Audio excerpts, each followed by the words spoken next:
Ay nako, parang wala na pong humpay, wala na pong katapusan itong problema ngayon mga sangkay. Nako, dapat nyo po itong malaman ngayon.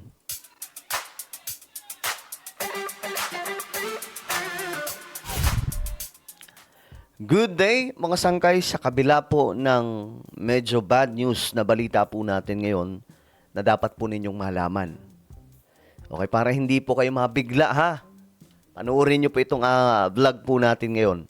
Bago tayo magpatuloy sa mga hindi pa po dyan nakakapag-subscribe guys, isubscribe nyo po yung ating YouTube channel ngayon din para lagi po kayong updated sa mga opinion, mga komentaryo natin dito sa YouTube. Sa mga nanonood po sa Facebook, i-follow nyo po yung ating Facebook page. Okay, hindi ko lang matiis na hindi magkomento. Guys, bahala kayo kung ano sasabihin sa akin kasi ako nagulat po ako dito. Ito, ang balita. Ayan.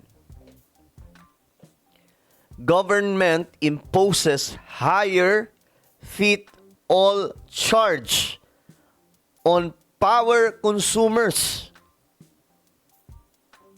So ngayon, naghihimutok po yung marami. Alam niyo bakit?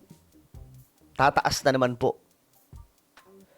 Imbis na mapababa, nag-utos na po yung presidente natin. 'Di ba? Para mapababa itong mga binabayaran, mga sangkay sa kuryente. Ngayon, ba't parang tumaas pa po lalo? Ay ano, hindi parang, talagang tataas. Parang nangyayari mga sangkay, pinagtitripan po tayo nitong mga ano, no? Mga namumuno, lalong-lalo na po dyan sa ano, yung mga nagpapatakbo nitong mga malalaking kumpanya ng supply ng kuryente.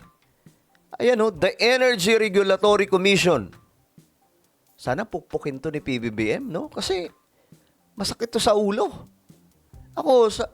Alam nyo guys ha, pag nakikita ko yung mga kababayan po natin na nagpo-post tungkol po sa sandamakmak na bayarin sa kuryente, talagang ang sakit sa damdamin. Kasi ito kahit mga mayayaman nagrereklamo na.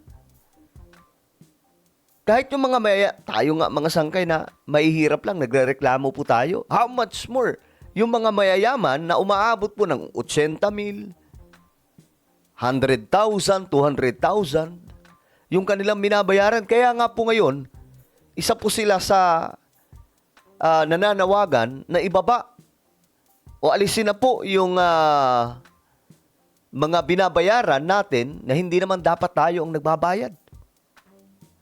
Dapat sa kuryente lang talaga. Pero ang dami pong binabayaran mga sangkay. Mamaya ipapakita ko po sa inyo. Pero ito muna. The Energy Regulatory Commission o ERC has granted provisional authority to the state-run National Transmission Corp, Transco, to implement a higher feed in tariff allowance o fit-all charge starting this month. Starting this month. So, ano mayroon dyan mga sangkay? Ito. Ang sakit sa ano na ito, mga sangkay, no?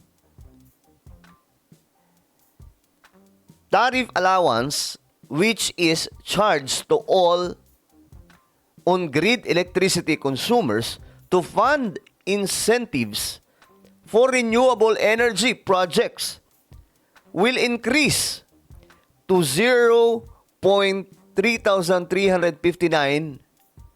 pesos per kilowatt hour from current 0.2011 per kilowatt hour. The increase stems from an adjustment in the working capital allowance proposed by Transco after the Fit-All Fund faced insufficient liquidity to meet its funding requirements. Kaya ngayon mga sangkay, nagrereklamo yung mga kababayan natin. Ako hindi ko na masisi, no? Hindi ko na masisi kung bakit nagrereklamo yung mga kababayan po natin.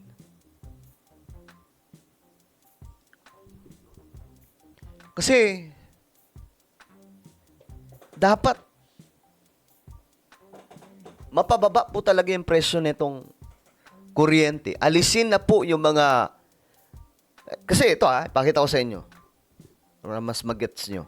Tingnan po ninyo yung mga binabayaran. Oo. Bakit po dito sa Meralco, consumer yung nagbabayad? Ayan, oh. Ito yung mga binabayaran po natin. O ng mga Pilipino. Yung system loss. Ito yung, I think, ito po yung isa sa mga binayaran ng isa sa mga kababayan po natin. System loss, 750. Ayan, oh, may government taxes. May mga tax pa, oh. Universal charges. Sa discount. Ayan, oh. Yan yung mga binabayaran. Na dapat ang binabayaran lang, mga sangkay, yung ginamit lang. No? Yung ginamit lang na kuryente. Pero tingnan po ninyo yung mga patong-patong mga sangkay na binabayaran. Tapos lahat ng yan, may paliwanag sila, syempre. May paliwanag sila. Lahat naman mga sangkay, may paliwanag po talaga. Pero ang nakakalungkot lang po talaga, na para bagang pinagtitripan po tayo.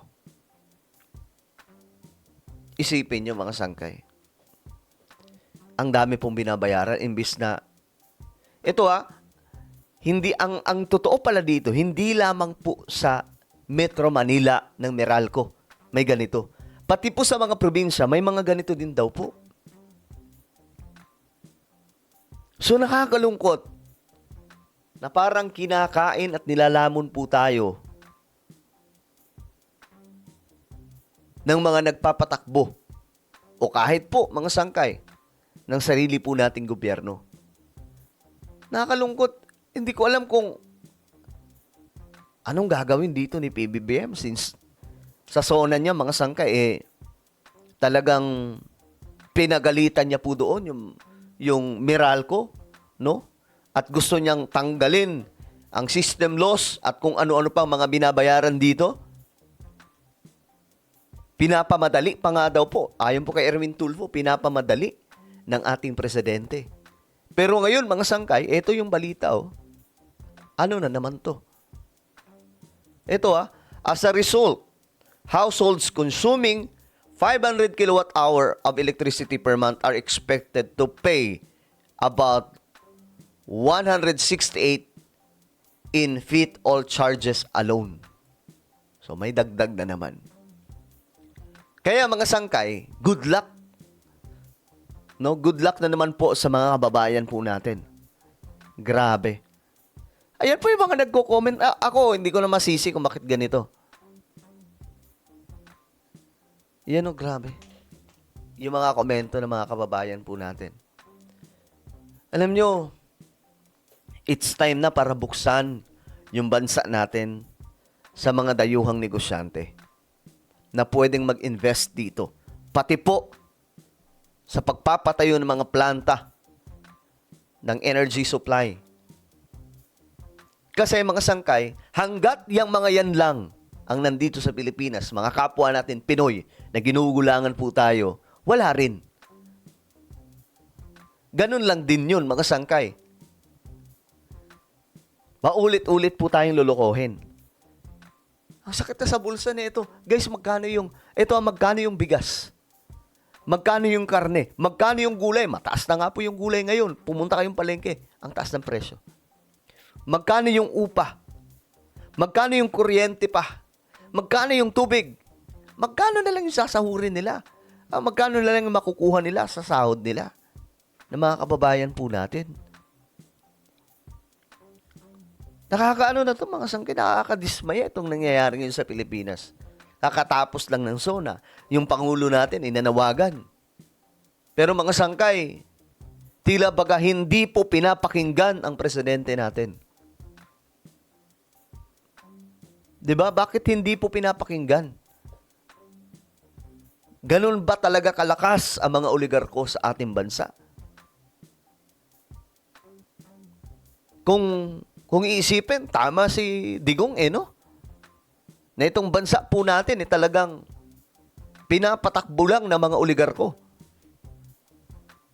Na imbes na yumaman ang Pilipinas, lalong naghihirap at itong mga mayayaman, lalong yumayaman.